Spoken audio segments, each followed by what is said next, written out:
हत्याकांड के रास्ते पर्दा उठ जाएगा। पत्रकारों से बात करते हुए जोधपुर पुलिस ने खुलासा किया है कि आरोपी गुलामुद्दीन नेपाल भागने की फिराक में था।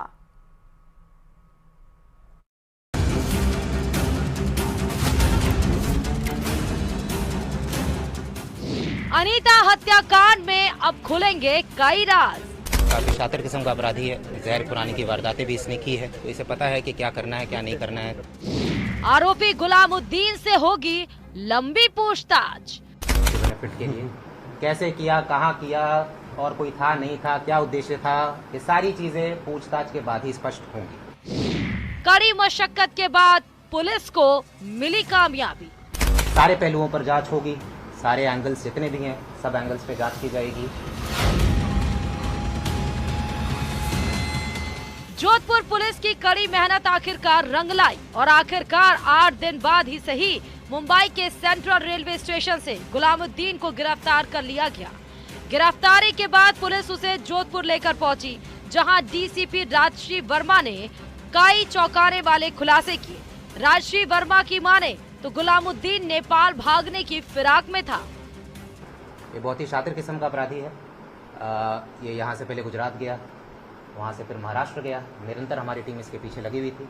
अब इससे पूछताछ किया जाएगा और किस तरीके से घटना हुई, क्या हुआ, ये सारी चीज़ों का खुलासा अगले कुछ दिनों में। मुंबई सेंट्रल जो रेलवे स्टेशन है वहाँ से हमने इसे दस्तयाब किया है। जैसा मैंने बताया कि ये काफ़ी शातिर किस्म का अपराधी है, बिल्कुल अपना फ़ोन भी नहीं इस्तेमाल कर रहा था और अगर कभी कुछ इस्तेमाल हुआ तो भी हॉटस्पॉट का इस्तेमाल कर रहा था। 30 अक्टूबर को अनीता का शव मिलने के बाद ही गुलामुद्दीन फरार था। हालांकि पुलिस ने उसकी पत्नी आबिदा को पहले ही गिरफ्तार कर लिया था, लेकिन मुख्य आरोपी को पकड़ना पुलिस के लिए बड़ी चुनौती थी। गुलामुद्दीन जानता था कि अगर वो मोबाइल फोन का इस्तेमाल करेगा तो पकड़ा जाएगा। एक जगह ठहरना भी उसने मुनासिब नहीं समझा। पुलिस की माने तो हत्या की वारदात के बाद वो पहले गुजरात गया, उसके बाद महाराष्ट्र पहुंचा, लेकिन रात और दिन एक करने वाली जोधपुर पुलिस की 20 जवानों की टीम ने उसे आखिरकार खोज ही लिया। करीब मेरे ख्याल से 400 से 500 सीडीआर हमने विश्लेषण किया होगा।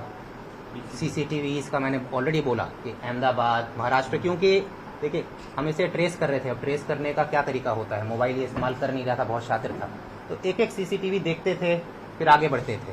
हमारी जो टीम है वहाँ पर जितने भी होटल्स है, धर्मशाला है, जहाँ भी रुक सकता था हर दिन वहाँ दबिश देते थे। टैक्सी वालों से बात करते थे, बस स्टैंड, रेलवे स्टेशन में जाकर बात करते थे। पुलिस की माने तो गुलामुद्दीन आपराधिक प्रवृत्ति का शख्स है, जिसका नाम जहर खुरानी गिरोह से भी जुड़ा है।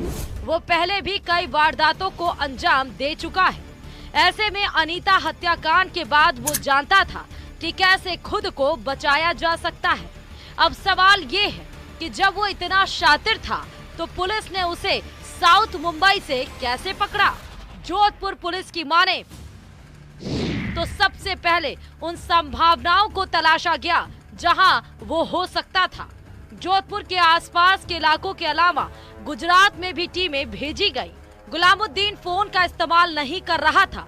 ऐसे में पुलिस ने कई टेक्निकल टूल का इस्तेमाल किया।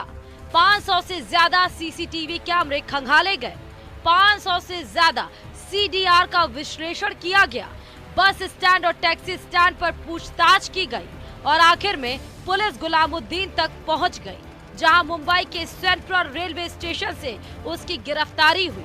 पुलिस को उसके पास से जो सामान मिला उसको देखते हुए ऐसा अंदेशा जताया जा रहा है कि वो नेपाल भागने की फिराक में था। पूरी टीम ने पूरी शिद्दत के साथ, टीम के एक एक मेंबर ने, एक एक अधिकारी ने पूरी शिद्दत के साथ काम किया। जितनी भी सर्चिंग हो सकती थी, जो भी इसका एक एरिया, ज्योग्राफिकल एरिया कवर हो रहा था, पर्टिकुलर उस एरिया में हमने टीमें बना दी थी और जहां भी इसका मूवमेंट था हम नजर रखे हुए थे और अंतोगत्वा जिस भी पॉइंट पर ये स्टेबल हुआ तुरंत हमने दबिश दी, इसको दस्तयाब कर लिया।